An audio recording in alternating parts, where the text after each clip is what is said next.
reminds me of Homeland, where the where Brody's daughter had to go change her name because of all the terrible shit her father did. Right? Like, why do you come up with a rebrand all of a sudden when you're one of the most well-known brands in the world, probably top five, top 10, right?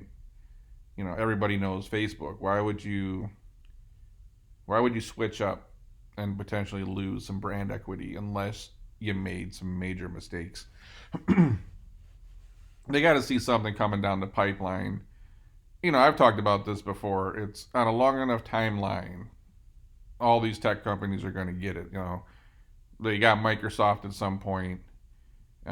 If you look at the way things go for Google, Facebook, a lot of these tech titans, at some point when it benefits who's ever in control of Congress, when it benefits them the most, they're going to go after you, and you kind of see that going on now.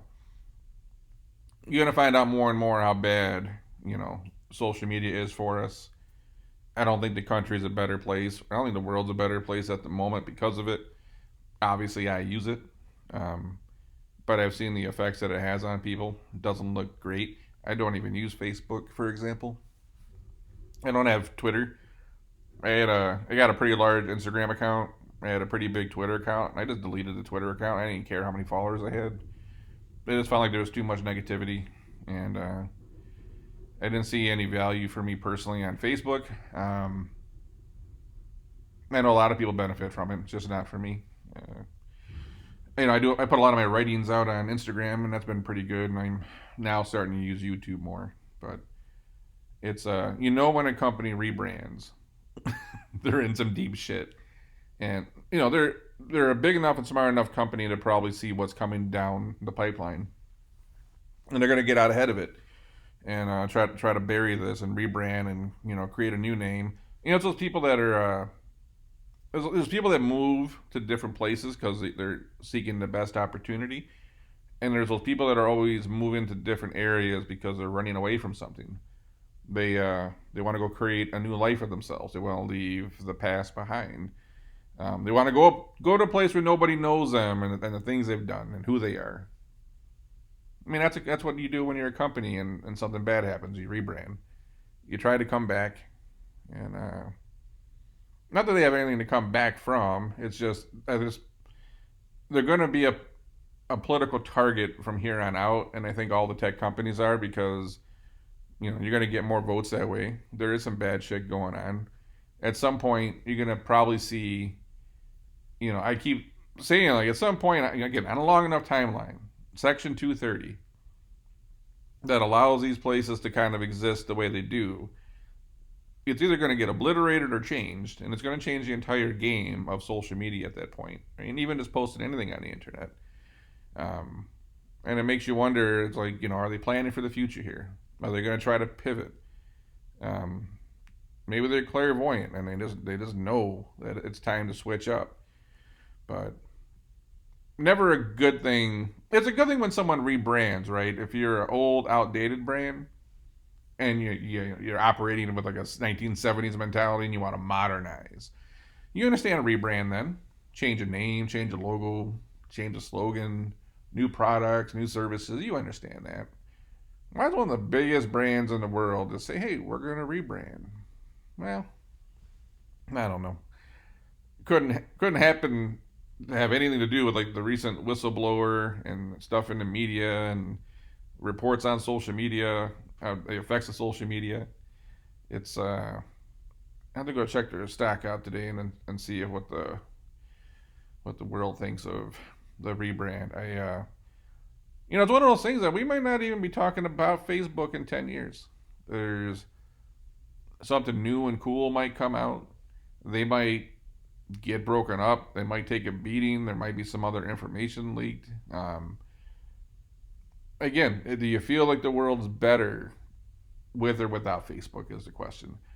Once you start getting up near that 50% mark, like when you got that many people thinking it's not good, there's going to be pressure. You're going to end up becoming just a huge political target because Man, that's what's going to help you win elections. Taking down the tech oligarchs, going down after these people that are trying to control everything, that control the news you see with the algorithms, and yeah, I don't know. Not surprised, but surprised. This is probably one of the, as far as a brand name goes, a logo, an icon, a thumbnail. It's probably one of the most recognizable things in the world. It doesn't matter where you're at. So the rebrand is pretty mind blowing.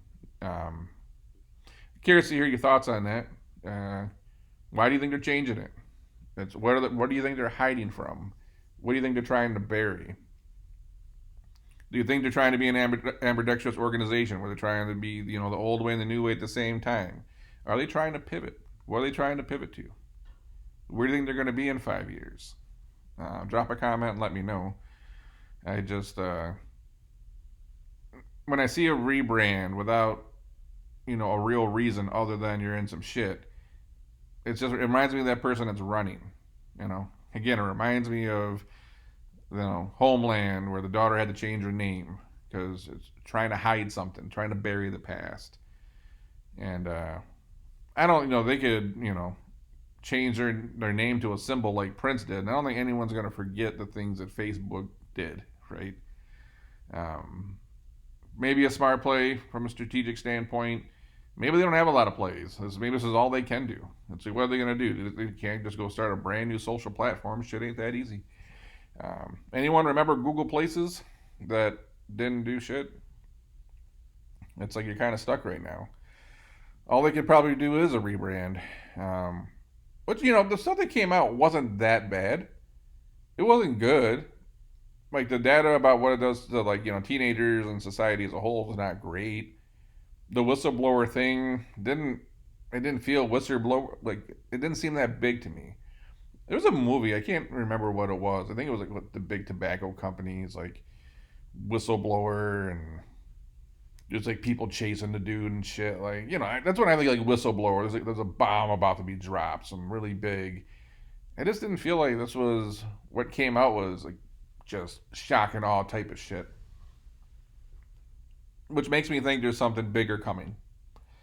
They either know something's about to get released that's going to be damaging, or they know that something's going to happen, politically in the next 2 or 3 years.